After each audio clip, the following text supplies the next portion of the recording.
Assalamualaikum warahmatullahi wabarakatuh.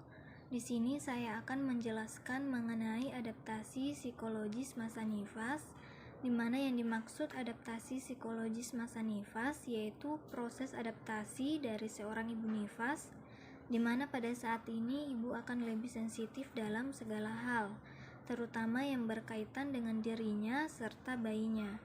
Dalam adaptasi psikologis masa nifas terdiri dari 3 fase atau periode.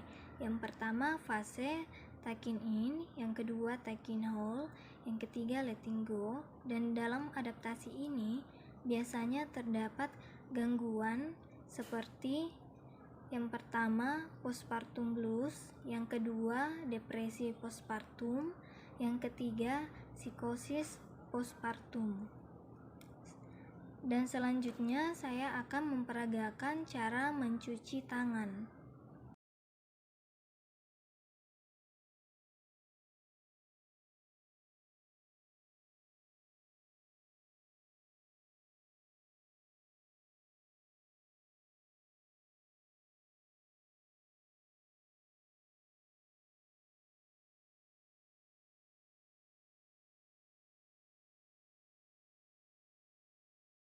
Assalamualaikum Ibu. Perkenalkan, nama saya Lilis Sulistiawati. Saya di sini sebagai promotor kesehatan di bidang promosi kesehatan. Sebelumnya dengan Ibu siapa? Dengan Ibu Susianti. Ibu tinggal di Baru-Baru.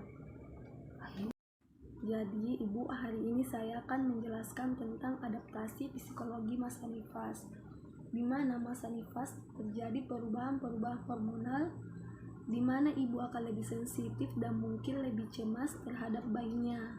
Nah, di dalam adaptasi ini itu terbagi menjadi 3 fase, Bu. Yang pertama talking in atau biasa disebut masa peralihan atau periode ketergantungan antara ibu dan bayinya, di mana ibu tidak mau mengurusnya sendiri dan membutuhkan bantuan orang lain, suami atau keluarga. Yang kedua itu fase talking hold atau biasa disebut fase peralihan ke mandiri, di mana di sini ibu sudah bisa memandikan bayi sendiri tanpa bantuan. Yang ketiga ibu itu ada letting go, yang dimaksud itu fase di mana ibu mendalami perannya sebagai ibu baru. Di dalam adaptasi ini terdapat beberapa gangguan, yaitu postpartum blues, depresi postpartum, dan psikosis postpartum. Sampai di sini Bu, mungkin ada yang mau ditanyakan, silahkan Bu. Jadi begini Bu, yang mau saya tanyakan, apa tanda-tanda postpartum blues dan depresi postpartum? Kalau postpartum blues itu Ibu, tandanya ibu akan mengalami perasaan sedih, mudah menangis, lebih sensitif, labil, dan mudah cemas, dan mengalami gangguan tidur dan nafsu makan berkurang. Sedangkan depresi postpartum akan terjadi jika postpartum blues berkelanjutan dan gejalanya itu lebih berat, seperti sering menangis berlebihan, menjauh dari keluarga, dan kadang juga memiliki pikiran buruk seperti ibu ingin menyakiti bayinya atau berpikir untuk bunuh diri. Untuk tambahan Ibu, kalau psikosis postpartum itu lebih berbahaya Ibu, karena sudah masuk penyakit mental. Biasanya ini itu hanya terjadi pada ibu yang mengidap gangguan bipolar Ibu.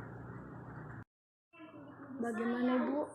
Apakah sudah jelas atau mungkin masih ada yang mau ditanyakan Ibu? Sudah tidak ada Ibu, makasih. Kalau begitu terima kasih atas waktunya Bu.